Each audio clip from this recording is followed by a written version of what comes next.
Christina White, Kristin David, Christina Nelson, Brandy Miller, and Steven Pearsall were 5 young yet hopeful folks of the Lewiston-Clarkston metropolitan area in northern Idaho and southeastern Washington state.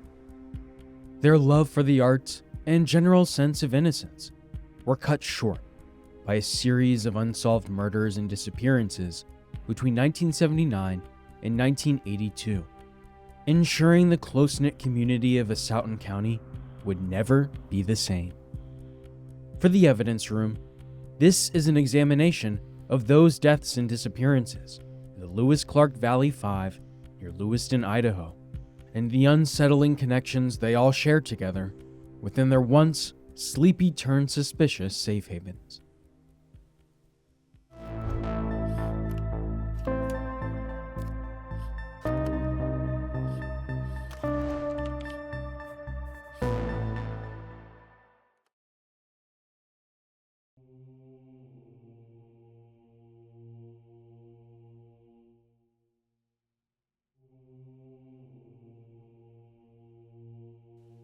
The first victim, named Christina White, was born on March 3, 1967 in Asotin, Washington. She grew up with at least 2 other siblings, named Kirk and Carlin, in the small-town suburbs of the inland Northwest. Christina, often referred to by her nickname Chrissy, was especially close to her mother, Betty, and her sister, Carlin. The 3 would often partake in small adventures together around their community and enjoyed each other's company. In the summer months, Christina gravitated towards fishing with her father and brother. She was an avid and successful fisher, and when her bait wasn't in the water, one could find Chrissy walking up and down the shoreline, combing the beach for forgotten fishing lures. Unfortunately, all of that goodwill and positivity dissipated like vapor after a sudden disappearance in April of 1979. The second victim was Kristin David, born on December 23, 1958, in Pierre, South Dakota. Kristin's parents divorced when she still lived at the house, but remained close to her mother, Sally Munger. Eventually, Sally moved to the Lewiston-Clarkston Valley, and the family restarted far from their old lives. Of course, Kristin's connection with her mother never waned, and whilst at the University of Idaho, Kristin would wait until just after 11 p.m. to call Sally each night. The late nights were a way to circumvent more expensive long-distance calls, and Sally appreciated hearing from her daughter so often. Unfortunately, it would be one of these nightly calls that Sally Munger would last hear from her daughter, as Kristin David would also go missing and later found murdered in the summer of 1981. The next 2 victims were Christina Nelson and Brandy Miller, stepsisters hailing from Lewiston, Idaho. The stepsisters were very close and were both avid participants at the local Lewiston Civic Theater in their hometown. They enjoyed helping put on local events and performances, and grew up close to their fellow thespians in rural Idaho up until their disappearances and preceding murders in September of 1982. The 5th and final victim was Steven R. Pearsall, born on March 8, 1947. Steven was also an active member of the Lewiston Civic Theater, having worked there as a janitor and performed on stage for years prior to the early 1980s. Steven was a flourishing clarinet player, never leaving home for long without it. It was his badge of honor, and Steven spent many an evening by his lonesome, practicing at the Civic Theater, befriending Christina, Brandy, and countless other young folks who turned to the theater as their safe haven. Sadly, this safe haven quickly turned to a house of horrors, as Steven Pearsall disappeared the same night as Christina Nelson and Brandy Miller in September of 1982, leaving those surrounding communities of close-knit dreams with nothing but a series of confounding mysteries that only became murkier the more they occurred.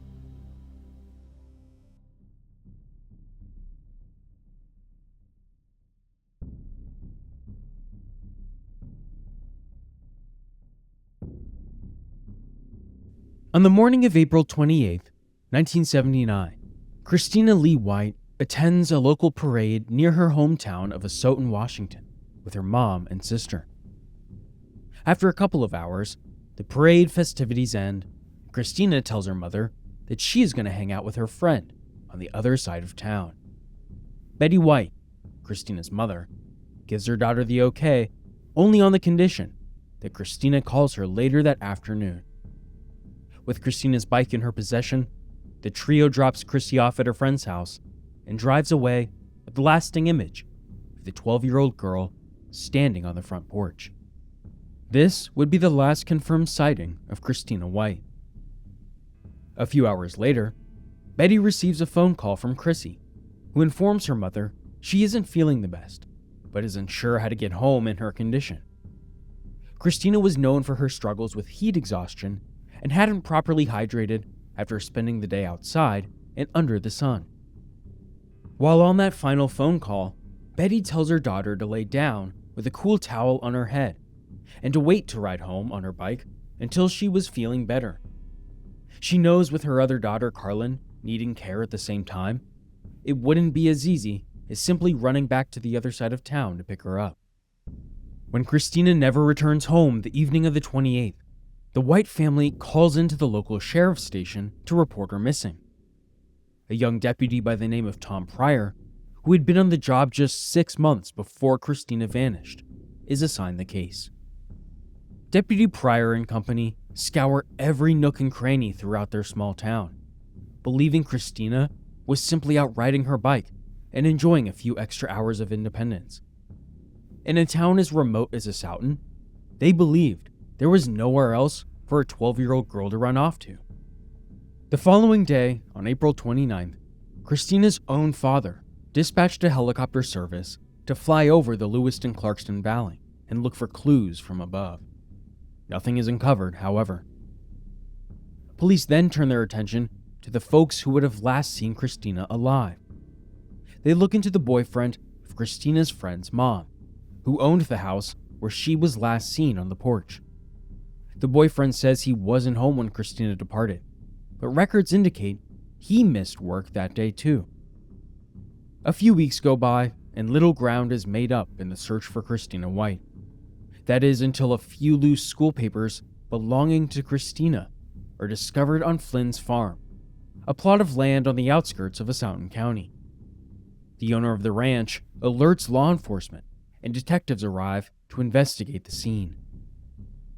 Nothing else belonging to Christina appears on the property or in the vicinity of the recovered papers, which appeared to still be in a good condition despite being tossed amidst the dirt. The exact piece of land where the papers were found is also dug up, but nothing shows up from underneath the earth. This would be the only physical evidence brought forth in the entire search for Christina White, a case which would go cold not long after starting. A couple of years later, another tragedy strikes the area on June 26, 1981, when Kristina David starts a 3-hour trek via bicycle down to Lewiston, Idaho, from the University of Idaho campus, 32 miles north of her hometown. The previous night, Kristin called her mother just after 11 p.m. to inform her she'd leave for Lewiston around 10:30 to 11 a.m. the next day and arrive at her family home around 2 p.m. At around that exact time, between 10:30 and 11 a.m. on June 26th, neighbors living near Kristin's residency in Moscow, Idaho, see her depart on her trusty bicycle, confirming that she did indeed leave. The David family isn't overly concerned when Kristin doesn't arrive at 2 p.m., figuring she must have made a pit stop along her journey or visited other friends in the area. The concern eventually does come, however, when around 6 p.m., the Davids receive a call from Kristin's place of employment, alerting them that Kristin never showed up for her shift at 5 p.m. that evening. The David family has one rule in regards to communication: a strict understanding that no-call no-shows were unacceptable. For Kristin not to let anyone know she'd be missing work was a major red flag, and her family is quick to act. Unfortunately, the authorities couldn't immediately investigate Kristin's disappearance as an official missing persons report. Being of age, police wanted to wait 24 hours for Kristin to return. Their reasoning was based on the outdated belief that college students frequently fly off the radar for a day or two before returning unannounced, and they believed Kristin would do just that. When Kristin's sister Anne calls her house to check in on her later that night, she receives no answer and feels in her gut something is seriously wrong. Throughout the midnight hour and into the next day, the David family conducts searches on their own. They are joined by law enforcement and concerned citizens the following day. When still no sign of Kristin pops up, everyone is left clueless and scared. The investigation brings up nothing of note until Independence Day of 1981. On July 4th, a fisherman working on the banks of the Snake River discovered 2 black garbage bags filled with newspaper-wrapped body parts, expertly severed and covered with blood. After police are called to the scene, they dispatch more search and rescue dive teams the following day on July 5th. This mission bears more gruesome findings when an additional 3 remains-filled sacks are recovered on the riverbed. Forensic testing would later confirm the body parts did in fact match Kristin David, and her disappearance quickly became a case of murder. The homicide investigation didn't gain much traction until a few weeks after the remains' discovery, when another farmer involved himself with the case. The farmer, a man by the name of James Archibald, called detectives with news of an eyewitness sighting of Kristin David, dating back to the last day she was presumed alive. James' story went as follows. The day Kristin went missing, he spotted down the road a brown van pulled off to the side. As he drove by, he noticed the van had Oregon license plates, and that behind the van was a blonde-haired woman lying on the ground. She lay next to a bike, of which the back wheel was still spinning. James said the man who had exited the van was walking to the back where the girl was laying down, with a big grin on his face. It appeared he had driven alongside the girl while she was biking and hit her off to the side with the van on purpose. Of course, this realization didn't come until later, after he had driven home and called the paramedics to go to her location and help her out, not knowing if the man would help her or not. A few hours later, James received a call back from the paramedics, chewing him out as they had arrived at his location without a girl, a bicycle, or a van in sight. They had disappeared in the blink of an eye. To try and figure out who the man was or what happened to him and the girl, authorities arrived and had James describe the man in the van. James said the man had turned his head so he couldn't get a clear look at him. Nevertheless, a sketch was compiled, and James said the man was under 6 feet tall, around 150 pounds, and 25 to 35 years old.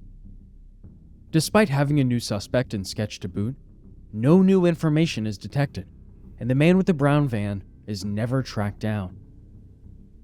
The bizarre happenings would hit the back burner in Lewiston, Idaho once again until the autumn of 1982. On September 12th of that year, 2 stepsisters by the name of Christina Nelson and Brandy Miller run errands in the mid-evening hours.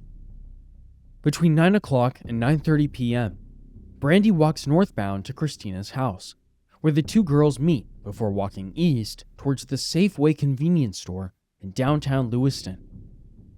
The girls never return to Christina's apartment, however, and are presumed missing the following day on September 13th, when Christina's boyfriend reports her missing to the Lewiston Police Department. Later that same day, detectives arrive at Christina's apartment to search the premises. Inside, they find purses, wallets, and no signs of a struggle or break-in. The only thing of note in the apartment is a note written by Christina, stating she and Brandy were leaving to do a couple of grocery and laundry errands. The police then contact the girl's stepfather, Harold Nelson. However, he hadn't seen either girl in the hours leading up to or since their disappearance. As the week progresses and answers remain non-existent, the Lewiston PD receive yet another missing persons report. This one comes for a 35-year-old man named Steven Pearsall. Steven was last seen entering the Lewiston Civic Theater the night before he disappeared by two separate parties. A couple familiar with Steven and a patrolman canvassing the area on September 12th. Detectives took to interviewing Steven's family, and his cousin Larry Pearsall told police Steven had gone to a party with his girlfriend before she brought him back to the Lewiston Civic Theater. Here, Steven was doing laundry and practicing his clarinet while off from his janitorial duties. Lewiston PD immediately searches the Civic Theater grounds, including all interior rooms. Inside, they discover Steven's prized clarinet.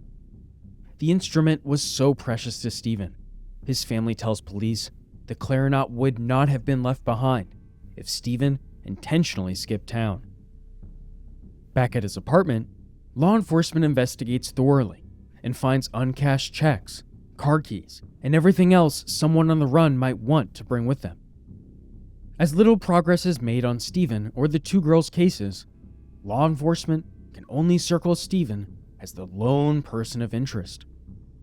But his status as the only suspect doesn't last long, however, as police soon learn of another person of interest that was confirmed to have been inside the Lewiston Civic Theater the same night Kristina, Brandy, and most importantly Steven went missing. The detectives assigned to the case located the then unnamed person of interest, now known to be a man by the name of Lance Jeffrey Voss. Voss gives contradicting information during his interviews with police, in addition to coming across nervous and uncomfortable. Despite the circumstantial evidence, however, Voss is never charged without a shred of physical evidence to connect him to the disappearances or murder of Kristin David.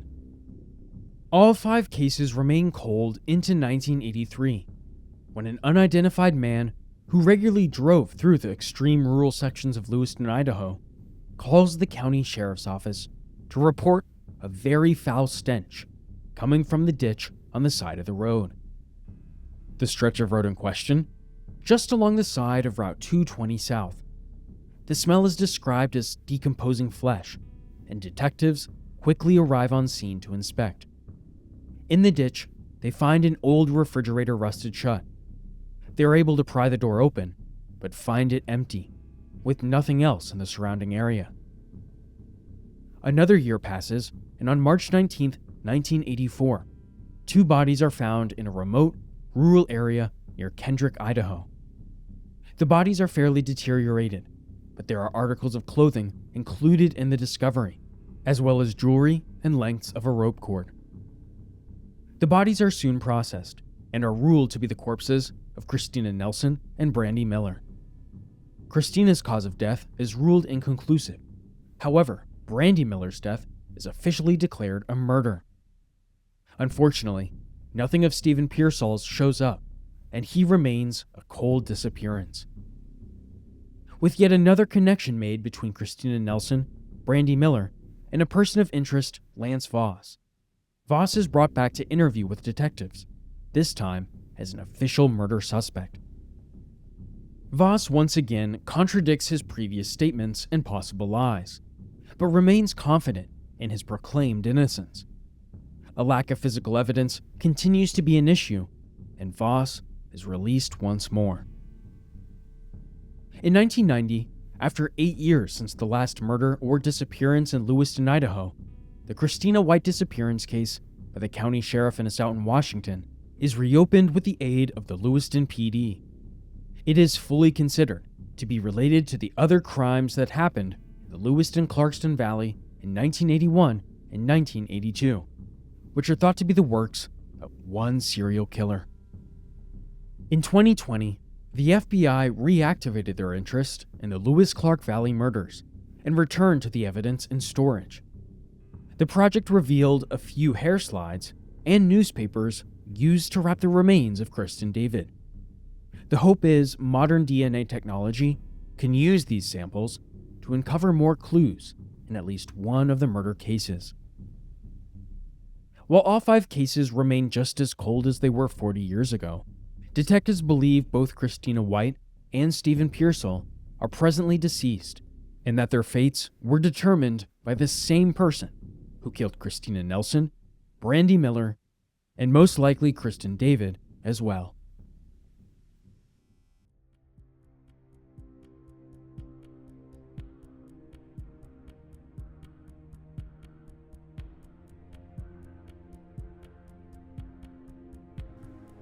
The case of the Lewis-Clark Valley murders is complicated in that it features a very strong and probable main suspect, despite there being no arrests of physical evidence to convict them with.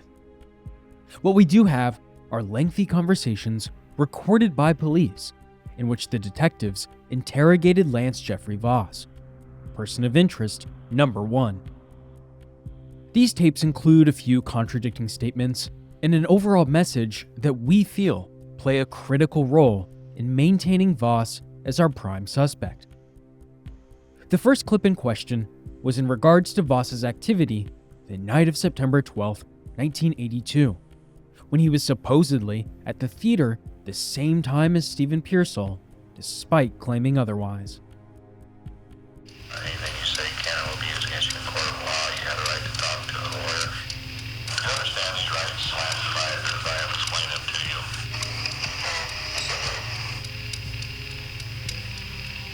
You were doing some work at the Civic Theater. Correct. Can't remember if I did much on stage, but I needed to do some rigging. I have your right to the theater 11 o'clock. Did you see anybody at the theater? No. Did you hear anything? No. Did you see Steve Pearsall that night? No. No notion that he came into the book as far as I know. Did you talk to him? I didn't talk to anybody really around that night. Lance Voss would later say he was sleeping.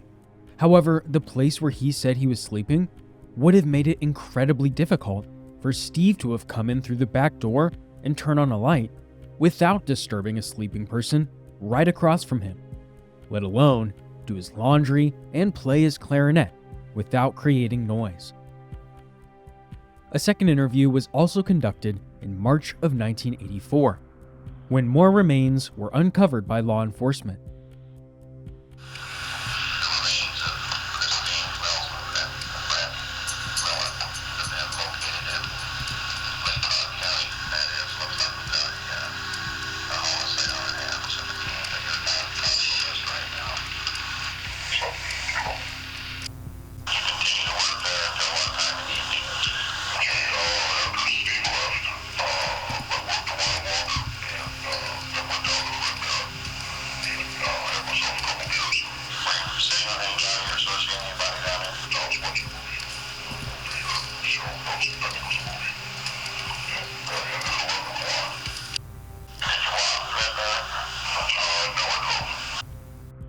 The problem here is that records indicate the movie Voss was seeing, called The Fog, didn't actually end until close to midnight, which is right before Steven Pearsall returned to the Civic Theater, leaving Voss not much time to get back, fall asleep, and never catch Steve's return.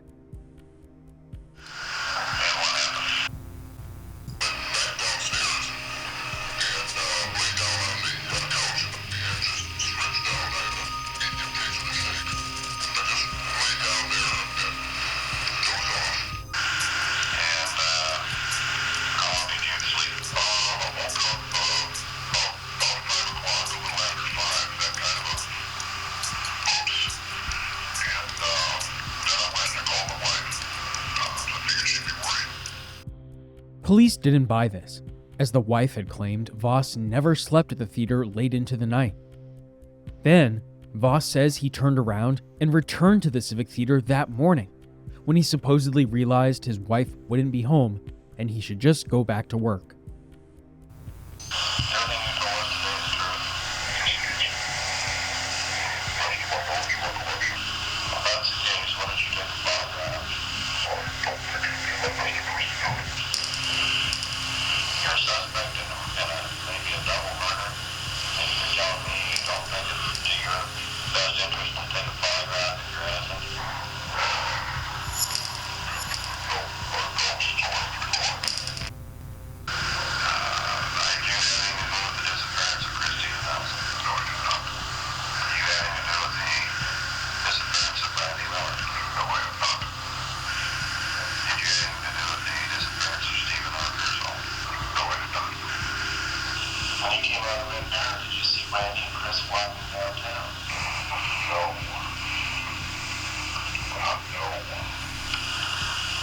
back up to the Fisher. Was Brandy and Chris standing out the time? Steve? No. I saw nobody outside the unit.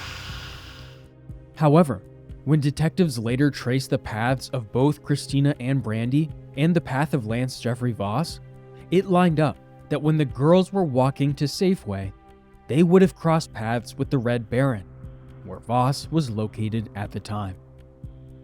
While there's no way to prove it, his mutual connection with the girls and the theater does make it possible that he offered them a ride back home or a ride to the theater in general, and only adds to the suspicion he left with bizarre, nonsensical timelines of that fateful night at the Lewiston Civic Theater.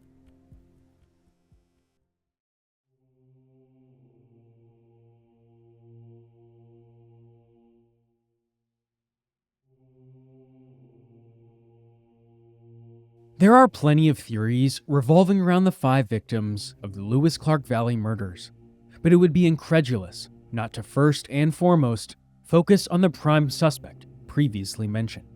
And the person of interest, everyone will tell you, is the guy who did it: Lance Jeffrey Voss. We'll give you a running list of all the circumstantial pieces of evidence and testimony that paint Voss as the most probable perpetrator. Firstly, Lance Jeffrey Voss was also at the sheriff's office the night Chrissy went missing, asking to help them search the area. This was seen as weird by police, and when they asked him to take a polygraph, he hired a lawyer who advised him not to talk to law enforcement anymore. Voss also owned a vacant house between Christina's friend's house, where Chrissy went missing, and Christina's own mother's house. Some wonder if Voss could have enticed Kristina to get a ride home, but stopped at his vacant home halfway and killed her. Later, police would investigate the vacant property in question. In the house's basement, they found sections of the dirt floor that were filled with concrete soon after Kristina disappeared. The house was searched with cadaver dogs and other equipment, but nothing was found. Years later, Voss wanted to sell the vacant house, and one day received interest from a potential buyer. While he was showing the interested party around the house, he took the lone woman to the basement and hid something behind his back. The female buyer tried to ask what Voss was holding, and he claimed it was nothing. Eventually, Voss did uncover the item in his hand, and it appeared to be a finial separated from a bedpost. Soon after, he asked the woman who else knew she was there at the house that day, and she told him a lot of people knew. That lengthy tour through the basement was then quickly wrapped up by Voss, and the two went back upstairs. The vacant home in Asotin wasn't the only strange property under Voss's ownership. He also owned a dome house out on a ranch in rural Idaho. Detectives interviewed the neighbors, who all claimed they could see someone, or someones, digging out near the dome house. When police arrived on the scene with shovels and jackhammers, they once again found nothing, like at the old vacant house. Another twisted story regarding Lance Jeffrey Voss came from a fellow Asotin resident named Crystal Glass Hicks, who grew up hearing about a boogeyman in the Lewis-Clark Valley region all throughout her childhood. Her specific story comes in 1996, when she and her family were on a camping trip in the nearby woods to southeastern Washington and northwestern Idaho. Crystal said she was walking back to her campsite from the creek where she and others were fishing when a truck pulled up to the little woodland camp she and her family had set up. The man driving the truck rolled his window down after approaching Crystal and asked the girl for directions, claiming he was lost. Crystal stated her family was fishing down at the creek and would be the ones to give him the help he needed. The man wasn't so sure, however, and instead asked Crystal to get in his truck so that he could supposedly drive them down to the fishing site. Knowing it was close and didn't require a trip in a car, Crystal refused, feeling creeped out by the man and his offer. The man in the truck ended up driving off without talking to Crystal's family, and the entire crew left later that day, except for her cousins, Daryl and Teresa. The disturbing story doesn't end there though, but rather follows Daryl and Teresa instead. Later that same night, Daryl and Teresa were sitting by the campfire when Teresa noticed a man's head pop out of the darkness up in the distance. At first, Daryl couldn't see it and figured Teresa must be seeing things before he finally saw the man's head pop out of the shadows. Daryl and Teresa were immediately terrified, having no idea who this man could be. Daryl ran to his truck and grabbed the pistol he kept in the glove compartment, but it didn't take long for the pair to realize they were no longer safe. They packed up their belongings and left before the man could approach them. Not long after this trip, Daryl and Teresa attended a street fair around the same area with another friend. They decided to stop and listen to a street band performing at the fair, and before long, Teresa watched on with horror as she realized one of the band members was the exact same peeping Tom they had spotted lurking in the shadows of their campsite. When Teresa informed the woman they were watching with of the man's creepy nature, she wasn't all that surprised. This woman's husband was working for the Lewiston Police Department, and the couple knew this man was also the same person of interest looked at in the murder cases from the late 1970s into the early 1980s. None other than Lance Jeffrey Voss himself. A man with such an unsettling history couldn't possibly have more red flags, could he? Police weren't so sure, but of course, the more they dug, the more information they revealed. One such incident came in 1972 in Santa Cruz, California. Voss was arrested for attempting burglary at the Willow Glen mortuary after he was found by the property's owner holding a hunting knife and a flashlight and cutting through the screen door. When Voss was questioned about this arrest years later in the Lewis-Clark Valley murders investigation, he said he was simply turning around in the parking lot and got caught in the wrong place at the wrong time. And yet, when detectives dug deeper, they found this wasn't the case. The only corpse in the Willow Glen mortuary on that day in 1972 belonged to Antoinette Anino, a young girl whose naked body washed ashore the Santa Cruz beaches and was ultimately ruled a suicide by drowning. Voss told the Santa Cruz PD and the Willow Glen owner at the time he was attempting to break into the mortuary in order to say goodbye to his girlfriend one final time. It just so happened Voss had been the last person to see Antoinette alive when the two engaged in a disagreement on the Santa Cruz boardwalk on the afternoon she died. After Voss walked away from that argument, Antoinette wasn't seen again until she washed up dead soon after. While Voss was never charged or looked at further in regards to Antoinette's suicide, it struck law enforcement as extremely peculiar and weird that he would attempt to break into the mortuary she was kept in just to say goodbye, as he described it. This wasn't the only girlfriend-related tragedy to strike in Voss's life either.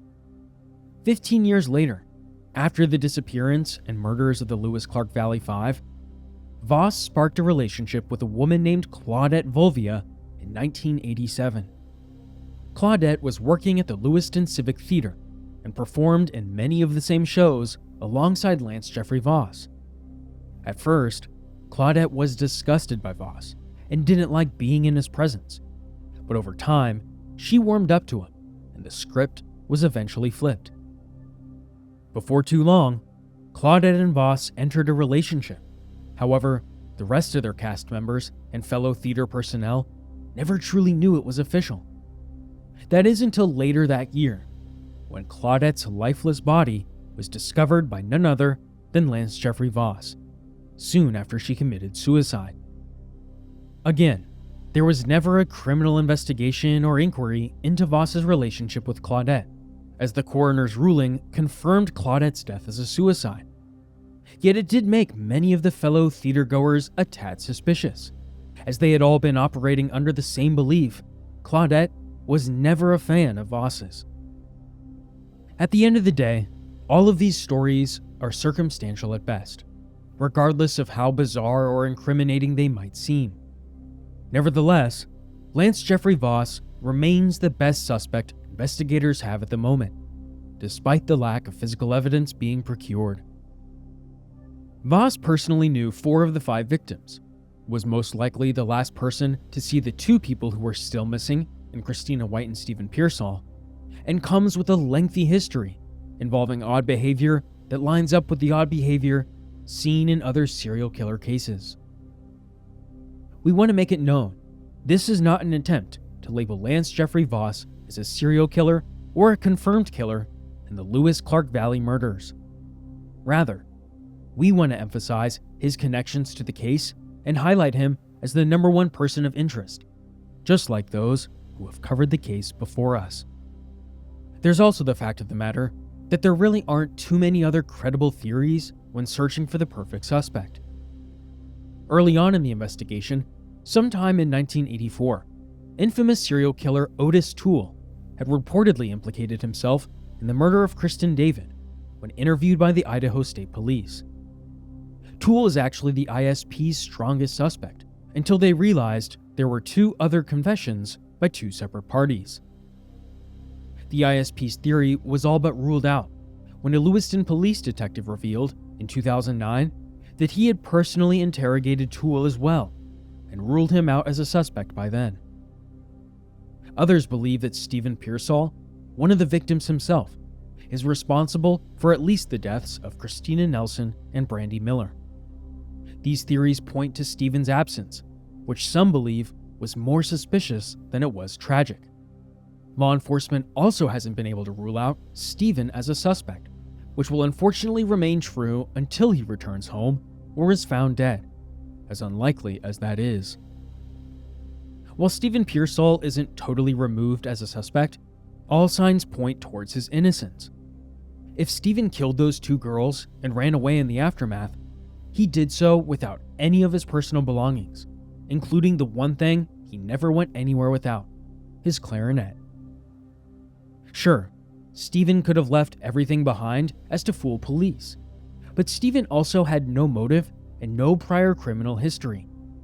He has no weird run-ins with the Lewiston, Idaho locals, nor did he have any connections to either Christina White or Kristin David, outside of a single 2009 news bulletin that stated Kristin had worked at the Lewiston Civic Theater for a brief period. If anything, that only makes Lance Jeffrey Voss's case get even murkier, as Kristin David was the one victim of the Lewis-Clark Valley 5 who didn't have a significant connection to Voss's life. This news report is unsubstantiated, but could hold massive weight in how many suspects investigators are actually looking for. The FBI believes there were multiple killers in the Lewiston area in the early 1980s, and that whoever killed Kristin David is not the same person who killed Christina Nelson and Brandy Miller. Rather, the FBI thinks Kristin David is the victim of another serial killer from the upper Northwest regions in the United States. The reasoning comes from the analysis of her dismemberment, which authorities believe was done by someone very familiar with dismembering animals, like a hunter or a butcher. The amount of blood loss would also mean the killer most likely had a shed or other outdoor building where they could clean up quietly and away from civilization. This theory took law enforcement to Oregon, where they investigated the former cabin of Harry Hantman, a longtime prison escapee who evaded capture for 20 years between 1973 and 1991. Hantman was known for an extensive history with sexual violence and murder against women, and was thought to be in the Lewiston area around the time Kristin David's remains washed up along the shores of Snake River. The cabin was the perfect place to dismember a body, as it was located in the heart of one of the most remote stretches of woodlands in the entire continental United States. On the cabin's property, police uncovered pieces of black garbage bags, partially buried in the ground, similar to the black garbage bags used to hold Kristin David's remains. While nothing else connects Hantman to the Lewis-Clark Valley murders, further forensic testing is currently underway on the evidence left from the newspaper wrapped around Kristin David, and will hopefully give us more answers into not only who killed Kristin David, but if there is more than one killer still on the run. It also should be stated, the man in the police sketch who was seen driving a van that struck a young blonde woman on her bicycle, has been confirmed to not be the likes of Lance Jeffrey Voss.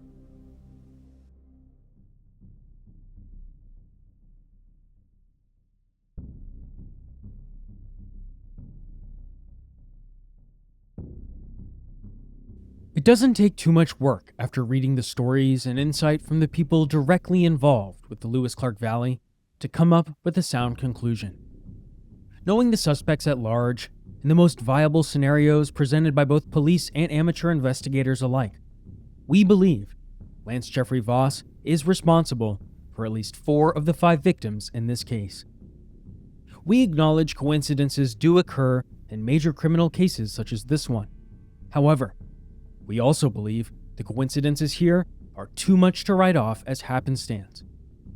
The fact that Voss owned the house where Kristina was last seen alive, owned multiple properties where suspicious activity involving digging was witnessed, had a history with the bodies of dead female love interests, and worked at the same place as Christina Nelson, Brandy Miller, and Steven Pearsall is just too much to ignore.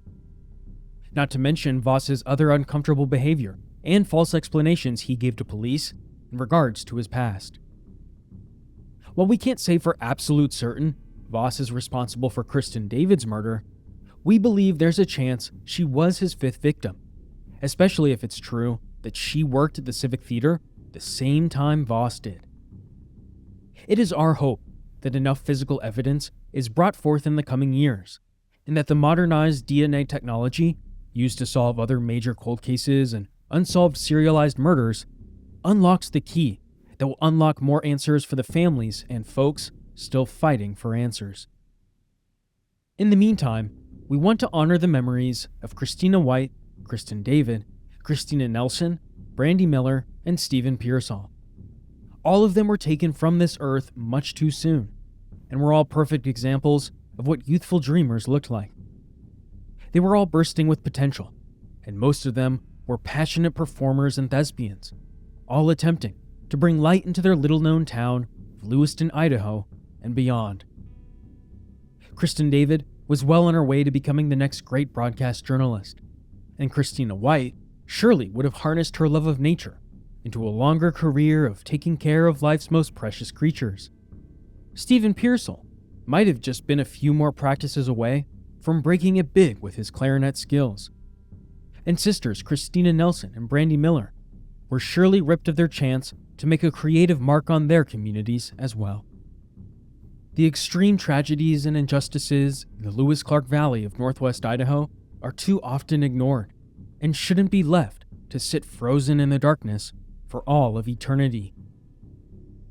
We should come together to demand continued diligence by all of the investigating parties, and for the fates of our 5 victims to finally be revealed, so that the world might see them as humans once again, humans with stories that are more than just leftover shadows on the banks of Snake River.